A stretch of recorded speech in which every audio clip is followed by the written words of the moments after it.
আসসালামু আলাইকুম ওয়া রাহমাতুল্লাহি ওয়া বারাকাতুহু।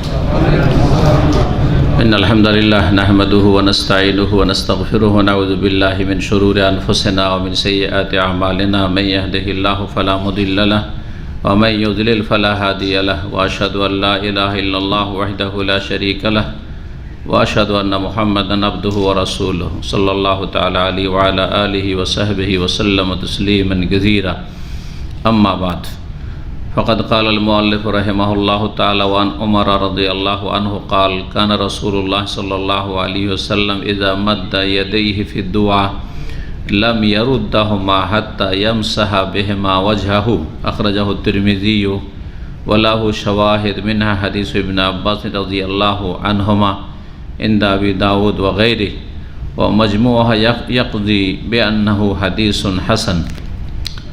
सम्मानित রোজাদার ভাতৃমণ্ডলী, আল্লাহ রাব্বুল আলামিনের প্রশংসা এবং প্রিয় নবী সাল্লাল্লাহু আলাইহি সাল্লামের ওপর সালাত ও সালামের পর আজ 22 রমজান 1443 হিজরি মোতাবেক 23 এপ্রিল 2022 আমাদের ধারাবাহিক আলোচনা বুলুগুল মারাম হাদিস থেকে দোয়ার পর্ব চলছে। আজকে পর্ব নম্বর 3। দোয়া সম্পর্কে দু একটি হাদিস আর দোয়ার যেসব বিভিন্ন দিক রয়েছে, মাসাইল অথবা আদব, নিয়ম, নীতিমালা, এগুলো ইনশাআল্লাহ তাআলা আলোচনা করব। হাদিসের আলোচনা শুরু করার আগে আমরা দোয়ার কিছু আদব কায়দা বা নীতিমালা বর্ণনা করব, যাতে করে সেই আদব কায়দা খেয়াল রাখলে, আদবগুলি ঠিক থাকলে দোয়া সহজে কবুল হয় এবং আপনার দোয়া আমার দোয়া ফলপ্রসূ হয়, কাজে আসে।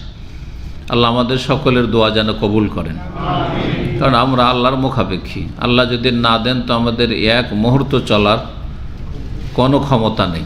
সুতরাং সবসময় আল্লাহকে ডাকতে হবে এবং আল্লাহর কাছে আশাও রাখতে হবে, আর আল্লাহর কাছে পাওয়ার জন্য চেষ্টা করতে হবে। দুনিয়া এবং আখিরাতের কল্যাণমূলক যে বিষয়গুলি রয়েছে, দোয়ার অনেকগুলি আদব বা শিষ্টাচার ওলামারা বর্ণনা করেছেন। এই মর্মে ইমাম নওয়াবী রাহিমাহুল্লাহর একটি কিতাব রয়েছে আজকার, অর্থাৎ জিকির আজকার দোয়া সম্পর্কে। তিনি বলছেন যে ইন্নাল মাযহাব আল মুখতার, পছন্দনীয় মত হচ্ছে আল্লাযী আলাইহিল ফুকাহা ওয়াল মুহাদ্দিসুন, যেটি পছন্দ করেছেন ফুকাহে কেরাম এবং মুহাদ্দিসিনে কেরাম ও জামাহিরুল উলামা, অধিকাংশ উলামায়ে কেরাম, কুল্লুহা মিনাস সালাফ ওয়াল খালাফ, প্রথম যুগ থেকে শুরু করে আজ পর্যন্ত। তা হচ্ছে দোয়া করা যদি আপনার এমন কোনো অপরাধ দেখছেন না যে তওবা করতেই হবে, তওবা করা ফরজ, দোয়া আল্লাহকে ডাকা, তো সাধারণ অবস্থায় মুস্তাহাব। দোয়া করা ভালো কাজ। দোয়া করা কি কাজ? ভালো কাজ, মুস্তাহাব। আল্লাহ রাব্বুল আলামিন নির্দেশ দিয়েছেন কোরআনে কারীমে, সূরা মুমিনে রয়েছে, ওয়া ক্বালা রাব্বুকুম, তোমাদের প্রতিপালক বলেন, উদউনি আস্তাজিব লাকুম, আমার কাছে তোমরা দোয়া করো, আমাকে ডাকো, আমি তোমাদের ডাকে সাড়া দেব বা আমি তোমাদের দোয়া কবুল করব। আল্লাহ ওয়াদা করছেন। আল্লাহ ডাকতে বলছেন, সরাসরি ডাকবেন না ভাইয়া দিয়ে? ভাইয়া দিয়ে না। আল্লাহ কাছে না দূরে? আল্লাহ কাছে, আল্লাহ কাছে। আল্লাহকে শোনাবার জন্য চিৎকার করা লাগে না? আসতে বললেও শোনে, আসতে বললে শোনে। সুতরাং চিৎকার করেও ডাকবেন না, বাস জিভা নড়লেই হইল, ঠোঁট নড়লেই হইল, আস্তে করে আল্লাহকে ডাকলেই হইল। আল্লাহ সমস্ত ভাষা শোনেন, বোঝেন, আর সবার কথা একসাথে শোনেন। এই একমাত্র আল্লাহ রাব্বুল আলামিনের গুণ, যার মধ্যে কোনো ত্রুটি নেই। আর আমাদের মধ্যে এত ত্রুটি আছে যে দুটা লোকের কথা আমরা শুনতে পারবো না। এদিক থেকে একজন প্রশ্ন করছেন, এদিক থেকে একজন বলছেন, আমি কারোর কথা বুঝি না। যতক্ষণ একদিকে আমি মনোযোগী না হব, একটা শুনবো, এটা ছাড়তে হবে। কিন্তু রাব্বুল আলামিন একসাথে কোটি কোটি মানুষ, অসংখ্য মানুষ, কোটি কোটি বললো ভুল হবে, অসংখ্য মানুষ সারা দুনিয়ার পূর্ব পশ্চিম উত্তর দক্ষিণে কত মুসলিম আছে, সবসময় ডাকতে আছে, আর 24 ঘন্টা আবার। কারণ সুবহানাল্লাহ, এই যে সলাতের সময়গুলি, নামাজের টাইমগুলিকে আল্লাহ রাব্বুল আলামিন সূর্যের সাথে যে বেঁধে দিয়েছেন, যার ফলে আমাদের সলাত শেষ হলে এখান থেকে 25-50 কিলোমিটার পশ্চিম তাদের শুরু হচ্ছে, এক দলে শেষ হচ্ছে আরেক দল শুরু করছে, এক দলে শেষ হচ্ছে আরেক দলে, সারা পৃথিবী চলতে আছে। এখন আমাদের নামাজের টাইম না, কিন্তু অন্যদিকে পূর্ব পশ্চিম অনেকের নামাজের টাইম, তাই না? তো নামাজের বাইরে যদি দোয়া না করে তো নামাজের ভিতরে তো করতেই হচ্ছে। সবসময় কিন্তু নামাজ আল্লাহর ইবাদত চলতে আছে। যেমন কাবার তওয়াফ সবসময় চলতে আছে, বরং কাবার তওয়াফের ক্ষেত্রেও ফরজ নামাজের সময় তওয়াফটা বন্ধ থাকে, ঠিক কিনা? কিন্তু নামাজ বন্ধ নেই কোনো সময়, সারা পৃথিবীতে নামাজ চলতেই আছে। সারা দুনিয়াতে মানুষ বাস করে, সবসময় আল্লাহর সামনে সিজদায় মানুষ কোথাও না কোথাও পড়ে আছে আর দোয়া করতে আছে, সবসময় শুনছে। আল্লাহু আকবার। আল্লাহ রাব্বুল আলামিন যে কত সর্বশক্তিমান। আবার দ্বিতীয় আছেন, সময়কে দিয়ে সারা পৃথিবী থেকে কত মানুষ চাইছে, আর একসাথে কত মানুষের যে ডাকে সাড়া দিচ্ছেন, দোয়া কবুল করছেন। সরাসরি আল্লাহর কাছে চাইতে হবে, কোনো ভায়া দিয়ে নয়। আল্লাহ দূরে নন, কাছে ভায়া লাগে না। যার কাছে পৌঁছা যায় তার জন্য মাধ্যম অসিলা লাগে না। মাধ্যম কার লাগে? হয় যে জালেম সরাসরি ঢুকতে দিবে না, সিকিউরিটি ফোর্স বসানো আছে, ঢুকতেই পারবেন না ওর কাছে, কথা বলছেন? তার জন্য ভায়া লাগে, না হলে আপনার ঢোকার পারমিশন হবে না, অ্যাপয়েন্টমেন্ট নিয়ে দিতে হবে। আর না হলে আপনার কথা কোনো মন্ত্রী, মিনিস্টার, এমপিকে দিয়ে পৌঁছাইতে হবে, আপনাকে ঢুকতেই তো হবে না ওই জায়গায়, সিকিউরিটি এরিয়া, ঠিক আছে? যার ফলে তখন ভায়া লাগে। কিন্তু কেউ যদি সরাসরি কারো কাছে পৌঁছিতে পারে, কারো যদি সরাসরি হটলাইন থাকে রাষ্ট্রপতি প্রধানমন্ত্রীর সাথে, তাহলে সে কি ভায়া ধরবে? এমপিকে ধরতে যাবে? তোকে কে পুছে? এমপিরও তো অনেক সময় ভায়া লাগে, সব সময় সুযোগ পায় না। আমি তো ডাইরেক্ট যোগাযোগ রাখি হটলাইনে, তাই না?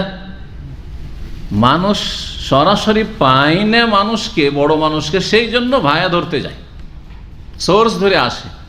আর রব্বুল আলামিন বলছে ফাইন্নি কারিব, আমি কাছে, তারপর ভায়া ধরবেন। এই জন্য কোরআন সুন্নাহর অনুসারী যারা সঠিক ইসলাম পালন করে তারা ভায়া ধরে না, আর যারা বেদাতি ইসলাম পালন করে, যারা জাল ইসলাম পালন করে, তারা ভায়া ধরে। আল্লাহর কাছে গেল ভায়া ধরে। দোয়া করার সময় বলে না, আল্লাহ গো তোমার নবীর ওসিলায় আমার দোয়া কবুল করো, বড় হুজুরের ওসিলায়, বড় পীর সাহেবের ওসিলায় আমার দোয়া কবুল করে। আরে বড় পীর সাহেবের ওসিলা কেমন লাগে? আল্লাহ বলছে আমি করিব, আল্লাহ এইখানেই, নাহানু আকরাবু মিন হাবলিল ওয়ারিদ, সামিউন বাসির, সব কথা শুনছি, সব দেখছি। বলছে না, ওই এখান থেকে বাগদাদ যাব, বড় পীরকে ধরবো, তারপরে ওখান থেকে এসে পৌঁছিবে কথাটা আমার, নাকি? কত মূর্খের মূর্খ এরা। এই জন্য বেদাতিরা মূর্খ হয়, আসলে বুঝে না কোরআন বুঝে, না হাদিস বুঝে, না তাদের যুক্তি বুঝে, কোরআন সুন্নাহ ভিত্তিক যুক্তি বুঝে। ভায়া লাগে, হয় তার কাছে পৌঁছিতে পারছেন না, অন্যরা পৌঁছিতে দিচ্ছে না, অথবা যার কাছে আরজি পেশ করার তাই সেই নিজে পৌঁছিতে দিচ্ছে না, তার কাছে পৌঁছানো সম্ভব না, তখন ভায়া লাগে। সে জানে না একজন অসহায় মানুষ, অসহায়। সরকার যদি জানতে পারে সেই অসহায় লোকের কথা, সাথে সাথে হেল্প করবে তার, কিন্তু সেই অসহায় ব্যক্তি তার কথাটি সরকারের কাছে, নেতার কাছে পৌঁছাতে পারছে না, যার ফলে ভায়া ধরতে হয়, ধর্ণা দিতে হয় কারো কাছে গিয়ে, কথা বোঝা গেছে? কিন্তু রব্বুল আলামিনের কাছে পৌঁছানোর জন্য আপনি পৌঁছাবেন, আমাকে লাগবে? আপনি আপনার রবের কাছে পৌঁছাবেন। আমার যেমন রবের সাথে গোলামির সম্পর্ক, আপনার রবের সাথে আপনার গোলামির সম্পর্ক। তা আমাকে কেন ধরা লাগবে? আপনাকে কাউকে জানানো লাগবে না, কথা বুঝতে পেরেছেন না? তারপরে আল্লাহকে জানাবার জন্য বলতেও হয় না, ভিতরে মনে মনে বললেও আল্লাহ জানতে পারে। আলিমুন বেজাতি সুদূর, অন্তর্যামী, অন্তরের কথা জানছেন। মনে আমার একটা কথা আসছে, আল্লাহ এটা আমার প্রয়োজন, আমি খুব অশান্তি ফিল করছি, আমি খুব অসুখ, কেউ জানে না আমার কথা, আমার ভিতরের খবর, আমার যে অশান্তি, এই যে মনে মনে আপনার অনুভূতি, এটাও তো আল্লাহ জানছেন। তো যিনি জানছেন তার কাছে দরখাস্ত পেশ করার জন্য আবার ভায়া ধরতে হবে, মরার ওসিলা বা জীবিত লোকের ওসিলা, পীরের ওসিলা, বুজরুগের ওসিলা, নবীর রসুলের ওসিলা, এটা ইসলাম নয়। এই জন্য কোরআনের এত দোয়া আছে, একটি দোয়া তো ওসিলা পাবেন না, আছে? কোথাও নেই। কোরআন হেদায়েতের জন্য যথেষ্ট। একটি দোয়াতে যদি ওসিলা থাকতো, যে কোরআনে একটি দোয়া আছে যে দোয়াতে বলা হয়েছে শেষ নবীর ওসিলায় আল্লাহ ওই দোয়াটি কবুল করো, তাহলে করতে নেই, কোরআন নেই। একটা সহিহ হাদিসে নেই, একটি সহিহ দোয়াতে নেই যে কোন নবী, রসুল, ওলি, বুজুর্গ, আবু বকর, ওমর, উসমান, আলীকে ধৈরে, ভাইয়া ধৈরে আল্লাহর কাছে দোয়া করতে হবে। যখন নেই, কোনো সাহাবী করলেন না, তারপরে ধরবেন, তাহলে বোঝা গেল এটা জাল ইসলাম। এই যে ভাইয়া ধরে ওসিলা দিয়ে দোয়া করা, এটা হচ্ছে জাল ইসলাম। কিন্তু বেদাতি তরিকা, এটা শিরক না, কারণ আল্লাহর কাছেই চাইছেন কিন্তু ভাইয়া হয়ে আসছেন, এই জন্য বেদাত। এটি ইসলাম নয়, জাল ইসলাম, কিন্তু আল্লাহর সাথে শরিক করলেন না। এর চাইতে মারাত্মক হচ্ছে কি আর এক শ্রেণীর মুসলিমদের শিরকি কুফরি আকীদা, বিশ্বাস এবং আমল, সেটা হচ্ছে আল্লাহ সরাসরি কাউকে দেয় না। আল্লাহ সব গৌস, কুতুব, ওলি, আউলিয়া সব যারা আছে না, পীর বুজুর্গ, ওদেরকে অসাধারণ ক্ষমতা দিয়ে রেখে দিয়েছে আর দফতর বন্টন করে দিয়েছে। হ্যাঁ, যেমন মনে করেন যে আপনাকে চাকরি নিতে হবে সেনাবাহিনীতে, তাই না? তাহলে প্রধানমন্ত্রী, রাষ্ট্রপতি চাকরি দেবে না, কিন্তু কে দেবে? প্রতিরক্ষা মন্ত্রণালয়, তাই না? মিনিস্ট্রি, যে ডিফেন্স মিনিস্ট্রি আছে, তাই না? আপনি থানা পুলিশের চাকরি নেবেন তো হোম মিনিস্টার চাকরি দেবে, তাই না? দফতর ভাগ করে দিয়েছে, ঠিক না? হ্যাঁ, আপনি রেল বিভাগে চাকরি নেবেন তো রেল মন্ত্রীকে দিয়ে দেওয়া হয়েছে, বিমানের চাকরি নেবে বিমান মন্ত্রীকে দিয়ে দেওয়া হয়েছে, তাই না? দফতর ভাগ করে দেওয়া হয়েছে। এই মানুষের ওপর কিয়াস করে নিয়েছে রবকে। যুক্তি, কোরআন এবং হাদিস বাদ দিয়ে যুক্তি যদি কেউ খুঁজে, তো এই যুক্তি হচ্ছে ইবলিস শয়তানের যুক্তি। আর কোরআন এবং হাদিস সমর্থিত যুক্তি যদি হয়, কোরআন হাদিসে আছে তার পক্ষে যদি যুক্তি দেন, এটা ঠিক আছে। কোরআন হাদিসের বিরুদ্ধে যুক্তি চলবে না। কোরআন হাদিসে কোথাও আছে যে আল্লাহ দফতর বন্টন করে দিয়েছেন?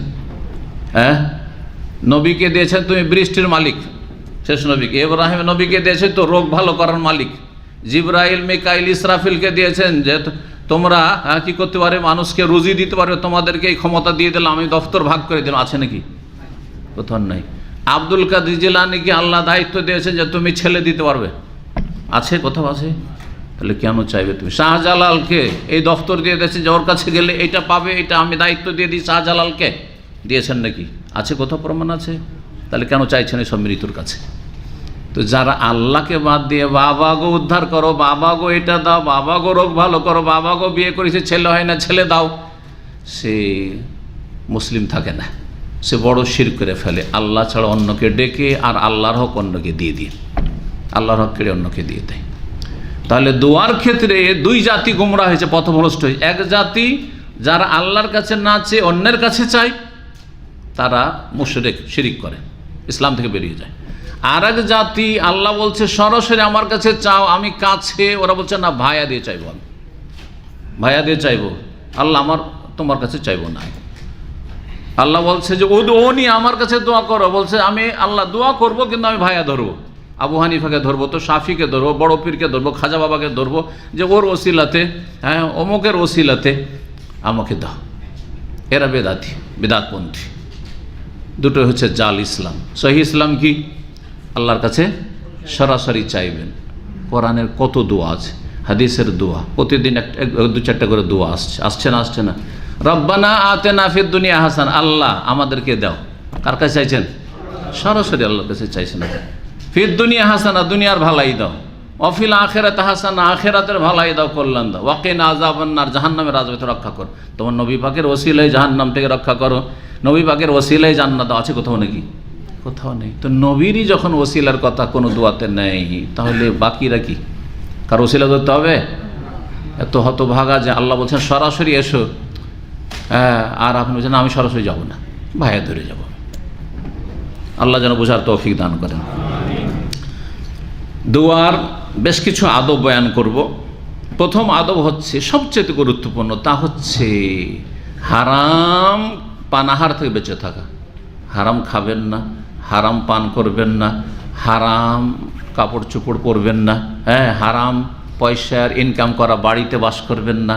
আপনার বাড়ি ঘর সুদের টাকা দিয়ে তৈরি, ঘুষের টাকা দিয়ে তৈরি, আপনার ওই বিড়ি সিগারেটের ইনকাম দিয়ে তৈরি, আপনার মদের ইনকাম দিয়ে তৈরি, আপনার জুয়ার টাকা দিয়ে তৈরি, হারাম পয়সা দিয়ে তৈরি না, এটা যেন নয়।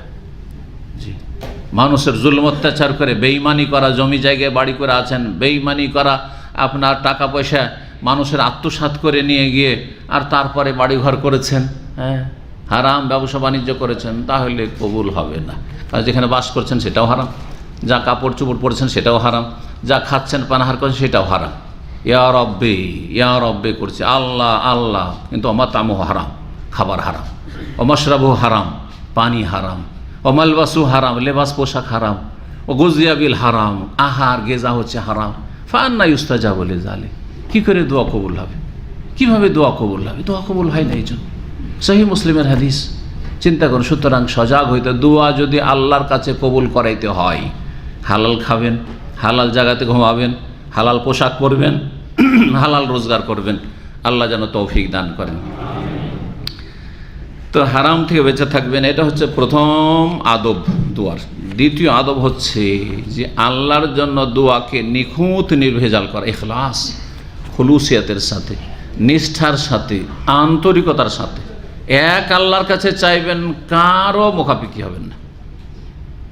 আল্লাহর কাছে চাইছেন নামকে অস্তে, আর মানুষের কাছে ভিক্ষা করে বেড়াচ্ছে।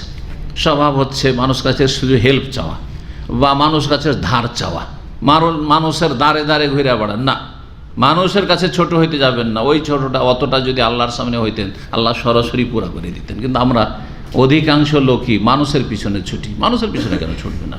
রবের পিছনে ছুটে, রবের পিছনে ছুটে। ফাফিরু ইলাল্লাহ, আল্লাহর দিকে ঝুঁকো, আল্লাহর দিকে ঝাঁপ দাও, আল্লাহ অবশ্যই দেবেন ইনশাআল্লাহ। যতটা আমরা মানুষকে রাজি করার জন্য চেষ্টা করি, ওইটুকু বাদ দিয়ে দেন। ব্যাস আমি আদব কায়দার সাথে চলবো, কারো বেয়াদবি করব না, আর কারো ক্ষতিও করব না, আর কারো সাথে কোনো রকম খারাপ আচরণ করব না, কিন্তু আমি রবের মুখাপেক্ষী, মানুষের মুখাপেক্ষী না।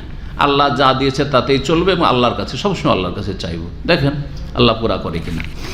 তো ইখলাসের সাথে চাইতে হবে দোয়ার ক্ষেত্রে। কোরআনে কারিমে এই কয়েকটি আয়াত রয়েছে, মুখলিসিন লাহুদ্দিন, দাউল্লাহ মুখলিসিন লাহুদ্দিন, ফাদউল্লাহ মুখলিসিন লাহুদ্দিন। আল্লাহর কাছে দোয়া করো, আল্লাহর জন্য দিনকে খালিস করে, নিখুঁত নির্ভেজাল করে। এক আল্লাহর কাছে চাইবেন, এক আল্লাহর দিকে ঝুঁকবেন, এক আল্লাহর মুখাপেক্ষী হবেন। জি, দুনিয়ার কোনো গরজ থাকবে না, আল্লাহকে পাওয়া গরজ থাকবে, আল্লাহ সন্তুষ্টি হাসিল করা গরজ থাকবে। তৃতীয় আদব হচ্ছে উজু করে দোয়া করা। আপনারা ইফতারি করতে আসছেন, আল্লাহর রাস্তে উজু করে আসবেন, বিনা উজু থেকে বসবেন। ভালো অবস্থা আছেন, জায়েজ ইফতার করা, অসুবিধা নেই। কিন্তু এতে একটা হচ্ছে অনুত্তম অবস্থায় থাকলেন, এই সময়টায় দোয়া করছেন, দোয়াতে উজুটা থাকলে বেশি ভালো ছিল, সেটা থেকে বঞ্চিত থাকলেন। তারপরে ইফতারি করে যেতে যেতে হয়তো একামত হয়ে গেল, এত ভিড় যে উজু করতে করতে জামাত ছুটে গেল, প্রথম জামাত ছুটে গেল, হতে পারে না, পারে না। সুতরাং অনেকে গাফিলতির সাথে বসেছিলেন, থেকেই গেলেন, উজু নেই, না, উজুটা করে চলে আসেন, এখনও সময় আছে। যার উজু নেই, উজু করে এসে বসবেন, আলহামদুলিল্লাহ ভালো অবস্থায়, পবিত্র অবস্থায় আছেন। বরং সব সময় একজন মানুষ যদি উজুতে থাকার চেষ্টা করে, সহজ। অনেক ভাইরা বলছে যে শেখ এখন অভ্যাস হয়ে গেছে, যখনই টয়লেটে যায়, বাথরুম দিয়ে বেরোলে উজু করে নিলাম, সবসময় উজুতে থাকার চেষ্টা করি। এমন কোনো মেহনত না, 1 মিনিটের ব্যাপার, এবং মনটা ফ্রেশ থাকে। উজু করলে মানুষের মানসিক অবস্থা কি থাকে? ফ্রেশ থাকে। শরীরটা অর্ধেক গোসলের মতো হয়ে যায়। উজু করে দেখেন, উজু করলে শরীরটা যেন অর্ধেক গোসলের মতো হয়ে গেছে। এই জন্য সহবাসের পরে একাধিকবার যদি কেউ সহবাস করতে চায় স্ত্রীর সাথে, তো বারবার গোসল করা জরুরি নয়, মাঝখানে উজুর কথা আছে। কারণ উজু করলে অর্ধেক যেন আমি পাক হয়ে গেছে, মনে হয় না যে আর না পাক আছে, বড় না পাক হয়ে আছি, গোসল ভরে এরকম মনে হয়, অনেক সময় ভুলেই যাবে মানুষ। জি, ফ্রেশ হয়ে গেছেন। তারপরে শুধু মানসিক দিক থেকে না, শারীরিক দিক থেকেও আরও আপনি অ্যাক্টিভ হয়ে সক্রিয় হয়ে উঠবেন, যার ফলে দ্বিতীয়বার স্ত্রী সহবাসের যোগ্যতা শরীরে ফিরবে। কারণ শরীরের ক্ষমতাটাও কিন্তু কী হবে? সক্রিয় হবে। এই রহস্যের জন্য বলা হয়েছে মাঝখানে উজু করে নেবে 2বার 3বার এক গোসলে। এক রাতে ধরে নতুন বিয়ে শাদী যুবক মানুষ 2বার 3বার 4বার সহবাস করবে, অসুবিধা নেই। স্ত্রী সক্ষম, আপনিও সক্ষম, তাহলে অসুবিধা নেই, অসুবিধা আছে। কিন্তু মাঝখানে কি করবেন? উজু করে নেবেন। গোসল ফরজ নয় প্রত্যেকবারের জন্য, বাড়াবাড়ি এটা যদি কেউ বারবার গোসল করে বা এরকম কেউ বলে। তাহলে 4 নম্বর আদব হচ্ছে কিবলামুখী হয়ে দোয়া করা। যদি সম্ভব হয় তো কেবলামুখী হয়ে যাবেন, যে আমি ঘুরতে পারবো কেবলার দিকে, কেবলার দিয়ে মুখ করে দোয়া করুন। আমাদের দেশের মানুষরা কবর জিয়ারত করতে গিয়ে দোয়া করে, কবর ঘিরে দোয়া করে, চারিদিক থেকে কবরকে ঘিরে নেয়। হ্যাঁ, আর অনেকে কেবলা পেছনে করে, কেবলার দিকে পিঠ করে দোয়া করে, উল্টা কাজ, শরীয়তের উল্টো কাজ। কেবলামুখী কবর সামনে করে দোয়া করবেন না, কি সামনে করে? কাবা ঘরকে সামনে করে দোয়া করবেন। জি। 5 নম্বর আদব হচ্ছে যে দোয়ার শুরুতে আল্লাহর গুণগান করবেন। এই জন্য এর আগে আলোচনাতে এসছে কিন্তু আলহামদুলিল্লাহ রাব্বিল আলামিন, হ্যাঁ, আল্লাহর প্রশংসা করবেন সূরা ফাতিহা পড়ার মাধ্যমে হোক, অথবা এমনি আলহামদুলিল্লাহ রাব্বিল আলামিন ওয়াসসালাতু ওয়াসসালামু আলা রাসূলিল কারীম নাহমাদুহু ওয়া নুসাল্লি আলা রাসূলিল কারীম। আল্লাহ তোমার, জরুরি না যে আরবিতে হইতে হবে, আল্লাহ তোমার প্রশংসা করছি, তোমার গুণগান করছি এবং তোমাকে ডাকছি, ইত্যাদি ইত্যাদি এসব গুণগানমূলক কথা বলার পরে তখন নিজের আরজি পেশ করেন আল্লাহর কাছে। আল্লাহর গুণগান হয়ে গেল। 6 নম্বর আদব হচ্ছে তারপরে নবী সাল্লাল্লাহু আলাইহি ওয়াসাল্লামের উপর দুরূদ পেশ করেন। ওয়াসসালাতু ওয়াসসালামু আলা রাসূলিল কারীম, সালাত সালাম দুরূদ সালাম নাযিল হোক রাসূলুল্লাহ সাল্লাল্লাহু আলাইহি ওয়াসাল্লামের উপর। আল্লাহ তোমার প্রশংসা করছি, তারপরে নবীর প্রতি সালাত ও সালাম পেশ করছি, নবীর হক আদায় করলেন। 7 নম্বর আদব হচ্ছে দোয়ার জন্য হাত উঠানো, দোয়ার জন্য হাত উঠানো, যে কোনো রকম উঠানো যায়, তবে চেহারার সামনে রাখা ভালো। সে হাত দুটো মিলিয়ে রাখেন অথবা হাত একটু ছাড়াই রাখেন, কিন্তু চেহারার সামনে রাখেন। এইরকম করেও রাখবেন, অনেকে আবেগে দেয় এরকম করে উঠিয়ে আছে, বেশি উঠালে মনে হয় তাড়াতাড়ি পাবো নাকি, না। আবার অনেকে উঠাইতে এইরকম করে, না না না, এরকমও নাই। হ্যাঁ, মানুষ যদি কারো কাছে চাই আর কেউ তাকে দিচ্ছে, কীভাবে নেবেন? ধরেন আপনি কিছু চেয়েছেন আর আপনার হাতে ধরিয়ে দিচ্ছে, তো এইভাবে না নেবেন। তো যুক্তিসঙ্গত হচ্ছে এইভাবে হাতটা রাখা। আর যদি এক হাতে ধরা যায় তো এইভাবে নাও, তাই না? তো দুটো হাত, যেহেতু দুটো হাত সামনে উঠাবার কথা হাদিসে এসছে, সুতরাং হয় দুটো হাতকে মিলিয়ে রাখেন, না হয় দুটো হাত সামনে চেহারার সামনে এইভাবে রাখেন। জি। এবং হাতটা কাঁধ বরাবর রাখবেন, মানে বেশি করে উঠাবেন না বলছেন ওলামায়ে কেরামগণ। 8 নম্বর আদব হচ্ছে যে দোয়াতে আপনি বিনয়ী হবেন, নমনীয় হবেন, একগ্রতা থাকবে, নিজের অসহায়তা পেশ করবেন। এই নয় যে ভিতরে অসুবিধা নেই, পেলাম না হইল, আছে, চলছে, তো তাহলে হবে না। মনের অবস্থা জানছেন, আপনার চেহারা, আল্লাহ সব কিছুই দেখছেন, আপনার অঙ্গ প্রত্যঙ্গ, হ্যাঁ, সব কিছু দেখছেন, আপনার বডি ল্যাঙ্গুয়েজ তো মানুষই দেখতে পায়, তো আল্লাহ তো ভিতরের অবস্থাও দেখতে পাচ্ছেন, সবই তো আল্লাহ জানছেন। জি। এটি খুব গুরুত্বপূর্ণ বিষয়, কারণ মানুষ যত বেশি আল্লাহর সামনে অসহায় হবে তত বেশি দোয়া কবুল হবে। আমার এই বান্দার দরকার, ও ছাড়বে না, ও নিবে, এবং এ আসলেই প্রয়োজনের, এর প্রয়োজন আছে। জি। আমরা দেখি যে একটা লোক একেবারে অসহায়, একে না দিলে চলবে না, অচল। ধরেন একটা লোক যে সে বলে যে আমার এখন ইফতারির পর্যন্ত ব্যবস্থা নেই, আমার কাছে দুটো রিয়াল নেই যে আমি ইফতার করব, তাহলে আমি নিজে ইফতার না করে দিয়ে দেবো, ঠিক কিনা? কিন্তু কেউ যদি বলে যে ভাই আমার কাছে আছে 2-4-6 মাস, তবে একটু অভাবী, দেবেন না, তাহলে নিজের অসহায়, যে আপনি যে অসহায় এই কথা প্রকাশ পেতে হবে। যার কাছে আপনি চাইছেন, এটা মানুষের ক্ষেত্রে আল্লাহর জন্য উত্তম দৃষ্টান্ত রয়েছে। আল্লাহর সামনে আপনি এমনভাবে নিজেকে পেশ করবেন যে আপনি একেবারে অসহায়, তাহলে দোয়া কবুল হওয়ার সম্ভাবনা রয়েছে। 9 নম্বর আদব হচ্ছে আল্লাহ রাব্বুল আলামিনের সুন্দর সুন্দর নামগুলির মাধ্যমে দোয়া করবেন। ওসিলা কোনো ব্যক্তিকে ধরা বেদাতি তরিকা, কিন্তু আল্লাহর নামের ওসিলাই দোয়া করা হচ্ছে সুন্নতি তরিকা। বুঝা গেছে? আল্লাহ তুমি রহমান, তুমি রহম করো। আল্লাহ তুমি গাফফার, তুমি ক্ষমা করো। হ্যাঁ, এইভাবে। আল্লাহ তুমি রাজ্জাক, রিজিক দাতা, তুমি আমাকে রিজিক দান করো। আল্লাহ তুমি শাফি, আরোগ্য দানকারী, আমাকে আরোগ্য দান করো। এইভাবে আল্লাহর ওয়ালিল্লাহিল আসমাউল হুসনা, কোরআনে আল্লাহ বলছেন ওয়ালিল্লাহিল আসমাউল হুসনা ফাদউ বিহা, আল্লাহর সুন্দর সুন্দর নাম রয়েছে, তা দিয়ে কী করো? দোয়া করো, দোয়া করো। 10 নম্বর আদব হচ্ছে যে আমাদের জীবনে ভুল ত্রুটি আছে, আর অনেক ভুল আছে, ভুল স্বীকার করবেন, ভুল স্বীকার করা। মায়ের সামনে, বাপের সামনে যদি ছেলে মেয়ে যত ছোট হবে তত আদর পাবে। হ্যাঁ, যত ছোট হবে, নিজেকে ছোট মনে করবে, তত বেশি কিন্তু আদর স্নেহ পাবে। যদি সবসময় ভুল স্বীকার করেন, মা আমি ভুল করছি, আমার ভুল হচ্ছে, মাফ করে দেন। হ্যাঁ, আব্বু চলাফেরিতে আমার যখন তখন ভুল হতে পারে, আপনি আমাকে মাফ করে দিন। মায়া হবে না? হবে না? ভুল করলেও মায়া হবে, যে সবসময় তো ভুল স্বীকার করা হচ্ছে। সাইয়্যিদুল ইস্তিগফারের দোয়া আসছে, আজকে হয়তো পৌঁছতে পারবো না, আগামীকালকে ইনশাআল্লাহ হয়তো। তো ওতে আছে যে ও আবু বেজাম্বি, আল্লাহ আমার গুনাহ আমি স্বীকার করেছি যে আমি গুনাহগার, আল্লাহ আমি পাপী তাপী, আমি অন্যায় করেছি আল্লাহ। জি, বরং প্রথম মানুষ আদম আলাইহিস সালামের দোয়া, গুনাহ স্বীকার করছেন, ভুল স্বীকার করছেন। রব্বানা জালামনা আনফুস, আল্লাহ আমি জুলুম করেছি। কি জুলুম করেছেন? একটা গাছের ফল খেয়েছে। কোনো মানুষ পর জুলুম করেছেন? কোনো জিনের পর জুলুম করেছেন? নিজের ওপরই জুলুম করেছি। আমি যে ভুল করেছি, আপনি যে নিষেধ করেছিলেন, আর আমি যাকে খেয়ে নিলাম, ভুলে গেছিলাম। জালামনা আনফুসানা, আগেই ভুল স্বীকার। ভুল স্বীকার করলে মানুষের মায়া হবেই হবে। আল্লাহ রাব্বুল আলামিন অবশ্যই আর রহমুর রাহিমের, মানুষের চাইতে অনেক অনেক বেশি। ভুল স্বীকার করতে হবে। 11 নম্বর আদব হচ্ছে যে চাইতে হবে দৃঢ় প্রতিজ্ঞ হয়ে, নেবই একবারে, দৃঢ় প্রতিজ্ঞ হয়ে, সংকল্প করে মন থেকে চাইতে হবে একবারে। জি, আর চাওয়ার ক্ষেত্রে পরিশ্রম করতে হবে। পরিশ্রম যেমন আমরা শারীরিক পরিশ্রম করি, যারা শারীরিক পরিশ্রম করে কাজ করেন, আবার যারা আমরা লেখাপড়ার কাজ করি, আমরা কিন্তু মানসিক পরিশ্রম করি। কত যে ব্যস্ত থাকি মানসিক, এইটা তলাশ করো, তো এইটা করো, এটার রেফারেন্স তলাশ করো, এটার দলিল প্রমাণ তলাশ করো, এটা মাসলা তলাশ করো, করি না মানসিক পরিশ্রম, মানসিক মেহনত করি। হ্যাঁ, দুয়ার ক্ষেত্রে মেহনত করতে হবে।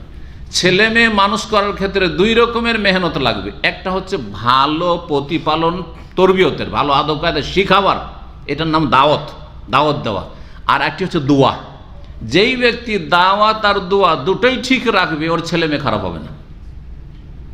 ভালোর দিকে ডাকতে আছেন, সবসময় ভালো শিখাইতে আছেন, ভালো শিখাইতে আছেন, ভালো শিখা, এটার নাম দাওয়াত। আপনাদেরকে ভালো কথা বলছি না, ভালো কাজ করতে বলছি না, খারাপ করতে বলছি, এটার নাম দাওয়াত। দাওয়াতের সাথে দোয়াও করতে হবে, দাওয়াতের সাথে দোয়া করতে হবে। আপনি নিজেকে ঠিক করতে চান, আপনার পাপ আছে, তাহলে আপনার নিজেকে দাওয়াত দিতে হবে যে না রে, তুই মুসলিম, তোর দ্বারা এত ভুল হচ্ছে, এখনও তোর নামাজে ত্রুটি, এখনও তোর মেলা ফরজে ঘাটতি, এখনও হারামে আছিস। নিজেকে দাওয়াত দিতে হবে যে তুই ঠিক হ। এই দাওয়াত দেওয়ার সাথে সাথে দোয়া করতে হবে আল্লাহর কাছে যে আল্লাহ তুমি আমাকে শক্তি দাও, তৌফিক দাও। বোঝা গেছে? শুধু দুয়ার আশা করলে হবে না। যারা আমাদের দেশের বেআমল, আমল করতে চাই না কিন্তু হুজুরদের একটু সম্মান করে, শ্রদ্ধা করে, বেনামাজি নামাজ পড়ে না, ভাই নামাজটা পড়ছেন কি? বলছে হুজুর পড়ছি, তো একটু দোয়া করি। শুধু দোয়া দিয়ে কাজ হবে না, আপনাকে দাওয়াত দিতে হবে যে আমি মুসলিম, বেনামাজি হইতে পারি না, আগে আমি মুসলিম, সুতরাং আমি আগে নামাজি হব। এই দাওয়াত, আর দাওয়াতের সাথে দোয়া, নিজেও দোয়া করবেন যে আল্লাহ আমাকে নামাজি বানিয়ে দাও, আর তারপরে আপনি হুজুরের কাছে, আলেমের কাছে, বাপ মার কাছে দোয়া চান। আব্বা দোয়া করিয়েন আমি যেন নামাজি হইতে পারি, আম্মা দোয়া করিয়েন, কাজ হবে না যদি আপনি নিজেকে দাওয়াত না দেন। জি, দোয়া আর দাওয়াত দুটোই লাগবে। তো চেষ্টা করতে হবে। 12 নম্বর আদব হচ্ছে যে যখন দোয়া করবেন অন্তর থেকে দোয়া করবেন। যেমন জিকিরের ক্ষেত্রে বলেছি হুজুরে কালব, অন্তরকে হাজির করে, শুধু বডি দোয়া করছেন, অন্তর থেকে দোয়া করছেন আপনি, এবং আল্লাহর কাছে সুন্দর আশা রাখবেন যে আমি পাবো, এই কদরের রাতে আল্লাহর কাছে পাবো, আমি দোয়া করবো আর পাবো। এইভাবে 13 নম্বর আদব হচ্ছে একটি দোয়া বারবার করে রিপিট করবেন। কয়বার করা সুন্নাত? 3 বার করে। যা দা দা সালাস, নবী সাল্লাল্লাহু আলাইহি ওয়াসাল্লাম বেশিরভাগ দোয়া যখন করতেন তখন কি করতেন? 3 বার করেছেন। রব্বিগফিরলি রব্বিগফিরলি রব্বিগফিরলি, যেন 2 সিজদার মাঝখানে যে দোয়া রয়েছে তার একটি দোয়া হচ্ছে আল্লাহ তুমি আমাকে মাফ করে দাও, আল্লাহ মাফ করে দাও, আল্লাহ মাফ করে, 3 বার করে বলা। 14 নম্বর একটি আদব এর আগে বলেছি, দোয়া করবেন কিন্তু তাড়াতাড়ি হয়ে যাক, তাড়াতাড়ি হইল না কেন, হয় না কেন কবুল, তাড়াহুড়া করবেন না, বরং ধৈর্য সহকারে দোয়া করবেন। ওয়াস্তাইনু বিস-সাবরি, সাহায্য চান মানে দোয়া করেন ধৈর্যের সাথে আর সালাত নামাজের সাথে। 15 নম্বর আদব হচ্ছে, 14টি হয়ে গেছে। 15 নম্বর আদব হচ্ছে যে যেই মুহূর্তগুলিতে হাদিস আছে দোয়া কবুল হয়, সেই মুহূর্তগুলি সন্ধান করবেন, ওই সময়গুলিকে তাক করে থাকবেন যে ঠিক ওই সময়টাই দোয়া করব। যেমন ইমাম যখন 2 খুতবার মাঝখানে বসছে, চট করে একটু দোয়া করবেন। জুমার দিন আসর থেকে মাগরিবে দোয়া কবুল হয়, ইফতারির আগেখানে দোয়া হয়, দোয়া কবুল হয়, রোজার অবস্থায় দোয়া কবুল হয়, শেষ রাতে দোয়া কবুল হয়, আজান ইকামতের মাঝখানে দোয়া কবুল হয়, আছে না নেই? এইরকম যেই সময়গুলিতে দোয়া কবুলের চান্স বেশি আছে সেই সময়গুলি দোয়া করবেন। এইরকম ভালো অবস্থায়, যেই অবস্থাগুলিতে, একটা হচ্ছে সময় আর একটা হচ্ছে অবস্থা, কোন কোন অবস্থায় দোয়া কবুল হয়। একটা হচ্ছে সিজদার অবস্থায়, সিজদার অবস্থায় বেশি দোয়া কবুল হয়। আরেকটা হচ্ছে যখন বৃষ্টি শুরু হয়েছে, ঝমঝম করে বৃষ্টি শুরু হয়েছে তখন দোয়া কবুল হাদিস আছে। যখন বৃষ্টি নামছে, আল্লাহর রহমত নামছে, ওর সাথে আল্লাহর পক্ষ থেকে আপনার দোয়ার কবুলিয়ত নামবে, সুতরাং ওই সময়টাই দোয়া করেন। জি, এই জন্য হাদিসে আছে যখন বৃষ্টি নামে অনেক জাতিকে, আকাশের মেঘ কিন্তু আসলে আগুন বর্ষণ হয়েছে, ধ্বংস করে দেওয়া হয়েছে। সুতরাং এমন না হয় যে কোনো আযাব নেমে আসছে, এত বর্ষা বৃষ্টি হলে যে বান বন্যাতে সব ডুবে শেষ হয়ে গেল আযাব। সেই জন্য হাদিসে কি আছে, যখন বৃষ্টি শুরু হবে তখন দোয়া করবেন। কি দোয়া? আল্লাহুম্মা সাইয়্যিবান নাফিয়া, আল্লাহ এমন বৃষ্টি দাও যেটা উপকারী হয়, যেই বৃষ্টিতে ক্ষয়ক্ষতি না হয়। জি। 17 নম্বর যে দোয়া করবেন আপনি চমৎকার ভাষা দিয়ে নয়, অলঙ্কারপূর্ণ ভাষা দিয়ে না, শের শায়রি ছন্দ আকারে নয়। কারণ আমাদের দেশের বক্তারা কিন্তু ছন্দ দিয়ে দোয়া করে। জলসা মাহফিলে যখন কালেকশন হয় আর দান করে, তখন দেখেছেন না বাঙালি সমাজে কি হয়? হ্যাঁ, 10 টাকা দানে দিল অমুক অমুক সাহেব, আর তাকে আল্লাহ তুমি দাও এই ছন্দ করে বলে কি না? ছন্দ করে দোয়া আল্লাহ পছন্দ করেন না। কোনটা পছন্দ করেন? আপনার অন্তরে নমনীয় হয়ে, মোহতাজ মুখাপেক্ষী হয়ে, অসহায় হয়ে, আপনার ভাঙাচোরা ভাষা দিয়ে হোক না কেন, ভাঙাচোরা ভাষা হোক, কিন্তু অবস্থাটা যেন একবারে হয় যে আল্লাহর সামনে একেবারে আপনি অসহায়। আর আপনি চমৎকার ভাষা, যেমন লেকচারের ভাষা, যেমন সাহিত্যের ভাষা, কলেজ ইউনিভার্সিটির ভাষা, ওই রকম ভাষা আল্লাহ চান না। ভাষা দেখতে চান না, কি দেখতে চান? আপনার অবস্থা, যে আপনার অন্তরটা আল্লাহর দিকে কতটা ঝাঁপিয়ে পড়েছে। এভাবে দোয়া করবেন। দোয়া কবুলের বিশেষ মুহূর্তগুলি কি তাহলে? ওই মুহূর্তগুলিতে আমাদের চেষ্টা করতে হবে। কদরের রাত, আজকের রাত হচ্ছে 23-এর রাত, ভুলবেন না। এবং কদরের রাতের দোয়া, আল্লাহুম্মা ইন্নাকা আফুউন তুহিব্বুল আফওয়া ফাফু আন্না বা ফাফু আন্নি, এইটি দোয়া তো আল্লাহর কাছে মাফ চাওয়ার। দুনিয়ার সব চান, আখিরাতের সব চান, দিন দুনিয়ার যা লাগে সবই চান, কিন্তু বিশেষভাবে এই দোয়াটি কদর রাতের ক্ষেত্রে অবশ্যই করবেন। অন্য সময় করা যেতে পারে। আরাফার দিনের দোয়া, আরাফার ময়দানের দোয়া, আর আরাফার দিনের দোয়া, যারা আরাফে হাজি না তারা রোজা রেখে দোয়া করবেন। এইরকমই রমজান মাসের দোয়া, জুমার রাতের দোয়া, জুমার দিনের দোয়া, জুমার দিন আসর থেকে মাগরিবের দোয়া, এইরকমই রাতের তৃতীয় অংশে দোয়া, এই সময়গুলিতে দোয়া কবুল হয়। এবং নামাজের শেষখানে, গোটা নামাজটা শেষ হইতে যাচ্ছে, সালাম ফিরার আগে দোয়া, এটি হচ্ছে বিশেষ করে দোয়া কবুলের সময়। 7টি জায়গা হলো। 8 নম্বর হচ্ছে আজানের সময় দোয়া। যখন আজান হয় তখনও দোয়া করো, ওই সময় দোয়া কবুল হয়, হাদিস আছে। আজান ইকামতের মাঝখানেও দোয়া কবুল হয়, আর আজানের সময়তেও জবাব দিচ্ছেন আর মনে মনে দোয়া করছেন, দোয়া কবুল হয় এই সময়। হাদিসের ইসনাতানে লা তুরাদ্দান, 2টি দোয়া রদ হয় না। একটি দোয়া ইনদান নেদা, আজানের সময় দোয়া, ওয়া ইনদাল বাস, আর যুদ্ধের সময় যদি মুসলিম কাফের যুদ্ধ লেগে যায় তাহলে সেই সময় দোয়া করে, ওই সময় দোয়া কবুল হয়। বদরের প্রান্তে নবী সাল্লাল্লাহু আলাইহি ওয়াসাল্লাম 313 জন নিয়ে আছেন, অসহায়, দুর্বল, ভালো কোনো অস্ত্র নেই, কিছু নেই, ঘোড়া তো নেই, আর কাফেররা 1000, আর তারা ঘোড়ায় সুসজ্জিত হয়েছে আর অস্ত্রে সুসজ্জিত হয়েছে। 1000 মোকাবেলায় 313, যে 3 ভাগের 1 ভাগ আল্লাহর কাছে এমনভাবে দোয়া করছে, সাথে সাথে কবুল। এমনভাবে লাঞ্ছিত হলো মক্কার কাফেররা যে 70 জন জাহান্নামে পৌঁছিল হত্যা হয়ে, আর 70 জন বন্দী হয়ে, অসহায় হয়ে আর মদিনায় হাজির হলো। আর তাদের নিয়ে এসে মসজিদে নবীর খুঁটিতে তাদেরকে বেঁধে দেওয়া হলো, আর তাদের কাছ থেকে মুক্তিপণ নিয়ে তাদেরকে ছাড়া হলো। আর্থিক অবস্থাও ভালো হয়ে গেল মুসলিমদের, যারা গরিব ছিলেন, তাই না? আর মক্কার লোকদের যে অহংকার ছিল ধূলিসাৎ হইল। তো শুধু সংখ্যা দিয়ে আর অস্ত্র দিয়ে জিতা যায় না, যুদ্ধের সময় দোয়া কবুল হয়। জি। এবং আজান ইকামতের মাঝখানে যেমনটা বললাম দোয়া কবুল হয়। সেজদার অবস্থায় দোয়া কবুল হয়। সেজদার অবস্থায় ফাজতাহিদু ফি দুআ, দোয়ায় মেহনত করো, নবী সাল্লাল্লাহু আলাইহি ওয়াসাল্লাম বলেছেন। একটি হাদিস কমপক্ষে আমরা আজকে আলোচনা করি। 1357 নম্বর হাদিস, ওমর রাদিয়াল্লাহু তাআলা বর্ণিত। তিনি বলছেন, কানা রাসূলুল্লাহ ইযা মাদ্দা ইয়াদাইহি, রাসূলুল্লাহ যখন হাত সম্প্রসারিত করতেন, আল্লাহর সামনে যখন হাত কি করতেন? উঠাতেন, ফিদ দুআয় লাম ইয়ারুদ্দাহুমা, অতক্ষণ পর্যন্ত হাতটাকে নামাতেন না, হাত্তা ইয়ামসাহা বিহিমা ওয়াজহু, যতক্ষণ পর্যন্ত মুখে হাত ফিরিয়ে না নিতেন, মুখে হাত না ফিরিয়ে নিতেন। এটা একটি হাদিস। হাদিসটা সহিহ না জয়ীফ, বড়ই কিন্তু এখানে ইখতিলাফ বা বিরোধ রয়েছে।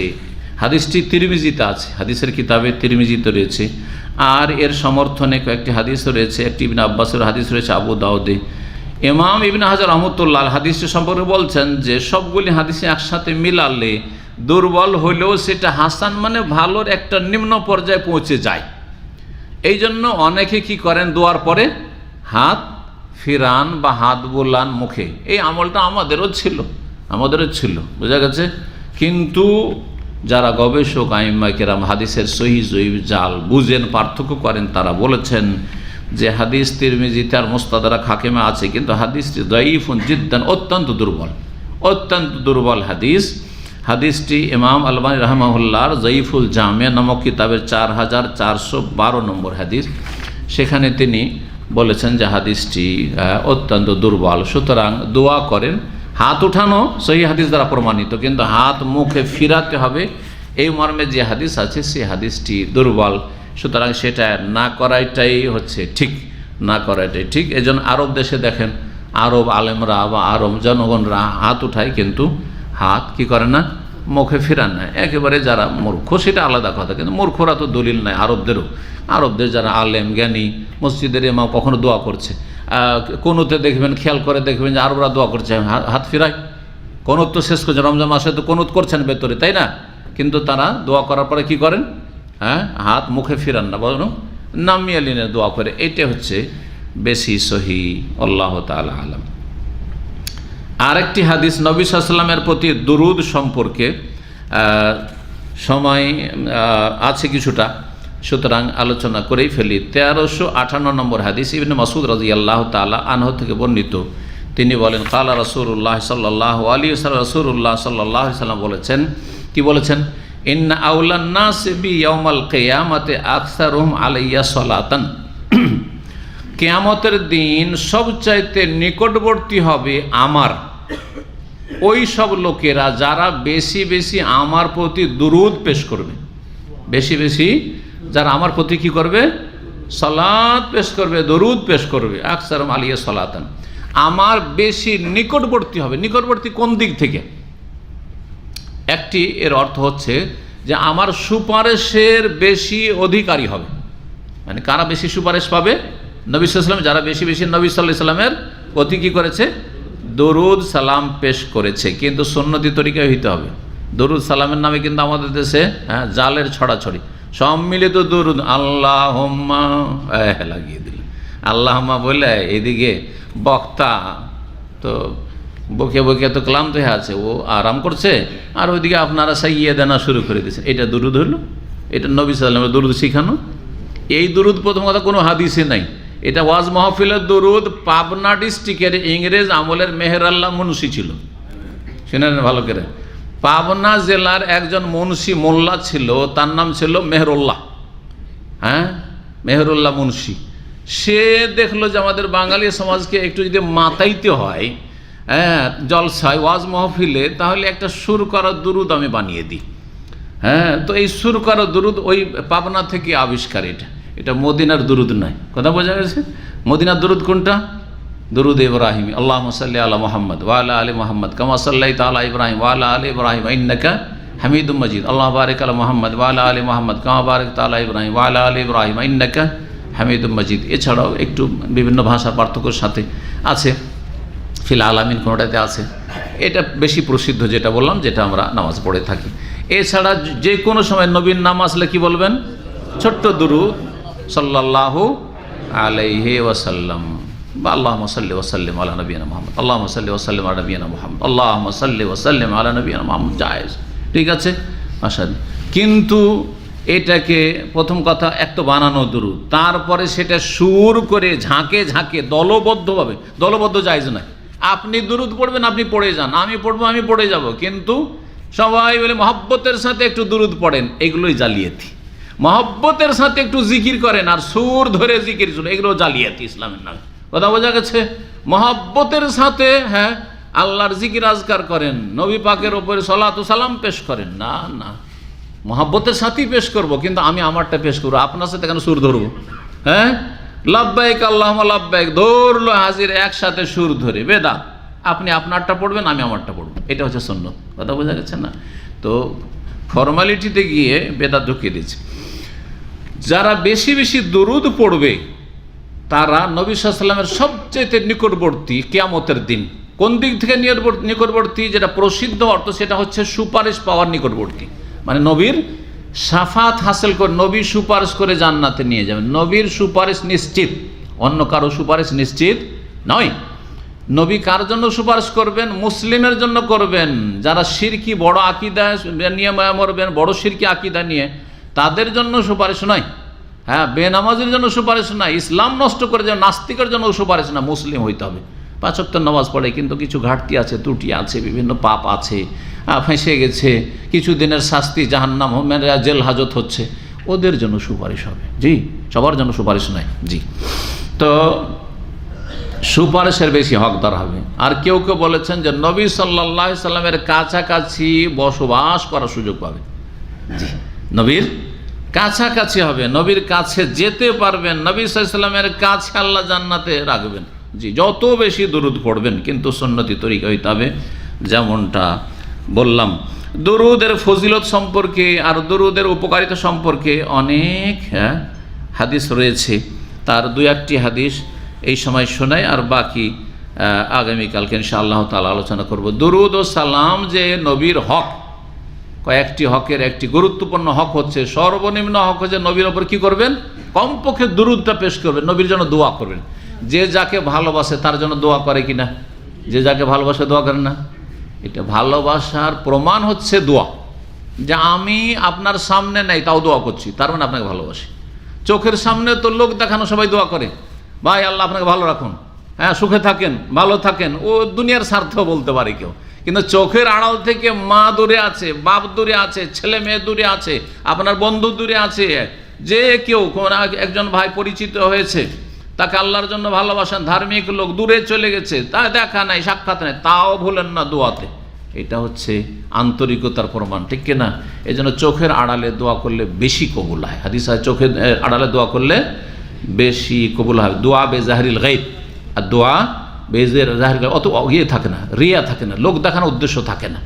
আপনি জানেন না যে আপনার জন্য আমি দোয়া করেছি, আমি জানি না যে আমার জন্য আপনি দোয়া করছেন, তাহলে আমার তোষামোদ করা আপনার উদ্দেশ্য না, আর আপনার কাছে কিছু হাসিল করা আমার উদ্দেশ্য না, যার ফলে ওই দোয়াতে ইখলাস, আন্তরিকতা আছে।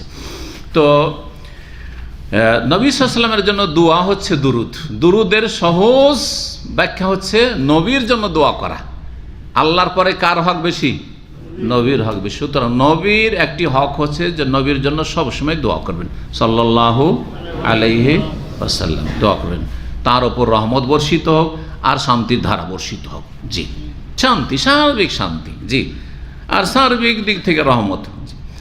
এই দরুদের কথা সূরা আহজাব আল্লাহ বলেছেন, ইয়া আইয়ুহাল্লাযীনা আমানু সাল্লু আলাইহি ওয়া সাল্লিমু তাসলিমা। নবী সাল্লাল্লাহু আলাইহি ওয়াসাল্লামের একটি হাদিস রয়েছে তিরমিজিতে, যারা নবী সাল্লাল্লাহু আলাইহি ওয়াসাল্লামের নাম আসলে, আলোচনা আসলে দুরুদ পড়েন না। নবীজি বলেছেন, হুজুরে পাক বলেছেন, হ্যাঁ এইরকম বলে আমাদের দেশীয় কথা, তাই না? নবী বলেছেন, বা যারা বেদিন নাস্তিক, হ্যাঁ নাম পর্যন্ত বলে, মোহাম্মদ বলেছেন, নাউজুবিল্লাহ। নবীর নাম এভাবে বলা জায়েজ নাই। নবীর নাম কোরআনে আল্লাহ নিষেধ করেছেন যে কেউ বলবে মোহাম্মদ বলেছেন শুধু। হ্যাঁ মোহাম্মদ বলতে পারেন, কিন্তু মোহাম্মদ প্রিয় নবী মোহাম্মদ বলতে পারেন, হ্যাঁ নবী মোহাম্মদ সাল্লাল্লাহু আলাইহি ওয়াসাল্লাম বলতে পারেন, কিন্তু শুধু মোহাম্মদ বলছেন আর সাল্লাল্লাহু আলাইহি ওয়াসাল্লাম বললেন না, সে বেয়াদব। আল্লাহ কোরআনে নিষেধ করে, লা তাজআলু দুআর রাসূল বাইনাকুম কাদুআই বাযুকুম বাযা, যেমন একজন অপরজনকে ডাকো, ভাই বেরাদরকে ওইভাবে নবীকে ডাকবে না, নবীর নাম দিয়ে ডাকবেন। আল্লাহ নবীর নাম দিয়ে ডাকেন ইয়া মোহাম্মদ বলে, ইয়া মুসা বলে আল্লাহ ডেকেছেন, ওয়া নাদাইনাহু ইয়া ইব্রাহিম, হে ইব্রাহিম, ইব্রাহিমকে ডেকেছেন, ইয়া আদম, কোরআনে আদমকেও ডেকেছেন না ডাকেননি? ইয়া নূহ, কে ডেকেছেন, কিন্তু ইয়া মোহাম্মদ কোনো জায়গায় নেই। দেখেন কোরআনে রয়েছে ইয়া আইয়ুহান নাবিয়্যু, সূরা তাহরিম, হ্যাঁ ইয়া আইয়ুহা, হে নবী, ইয়া আইয়ুহার রাসূল, হে রাসূল, কোনো জায়গায় কোরআনে ইয়া মোহাম্মদ খুঁজে পান। আল্লাহ নবীকে নাম ধরে ডাকেন না। কথা বোঝা গেছে না? তার নবীর ইজ্জত মর্যাদা আল্লাহর কাছে কত বেশি। সুতরাং নবীকে অন্তর থেকে মহব্বত করে তার জন্য কমপক্ষে দুয়া, সেটা হচ্ছে দুরুদ সাল্লাল্লাহু আলাইহি ওয়াসাল্লাম। একবার দুরুদ পড়লে কি পাবেন? সহিহ মুসলিমের হাদিসে 10 গুণ পাবেন, লাভই লাভ। চিন্তা করেন, আপনাকে যদি 1 টাকা ধার দিয়ে 10 টাকা পাই, যদি এটা সুদ, হারাম, জায়েজ নয়, কিন্তু আমরা তো বুঝি, তাই না, যে 1 টাকার জায়গায় 10 টাকা পাবো, এই লাভটা তো বুঝি। একটা দোয়া যদি নবীর জন্য করি আমি 10 গুণ পাবো, কেন করবো না নবীর জন্য দোয়া? কেন দুরূদ পেশ করবো না? তো লাভই তো লাভ আর লাভ। জি, তো নবী সাল্লাল্লাহু আলাইহি ওয়াসাল্লাম বলেছেন, মান সাল্লাল্লাহু আলাইহি সালাতান ওয়াহিদা, যে আমার উপরে একবারও দুরূদ পেশ করবে, সাল্লাল্লাহু আলাইহি বিহা আশার, এর বিনিময়ে আল্লাহ 10 গুণ রহমত বর্ষণ করবেন। আর যারা নবীর নাম আসলো দুরূদ পড়লো না, হুজুরে পাক বলেছেন, নবী বলেছেন, অমুক আর তমুক, তারা বখিল। তারা কি? বখিল, কৃপণ। আল বাখিল আল্লাযী যুকিরতু মান যুকিরতু ইনদা ফালাম ইউসার। কৃপণ সত্যিকার অর্থে সেই যার সামনে আমার নাম আসলো কিন্তু সাল্লাল্লাহু আলাইহি ওয়াসাল্লাম বলল না। যে বললো সেও, যে নবীর নাম বললো সেও বললো না, অথবা সে বললো কিন্তু শ্রোতারা বললো না। অনেক সময় হয় কি, শ্রোতা মানে বক্তা বলছে নবী সাল্লাল্লাহু আলাইহি ওয়াসাল্লাম, কিন্তু আপনারা বলছেন না, অলসতা করছেন, তো আপনি হতভাগা, নিজের ক্ষতি করলেন।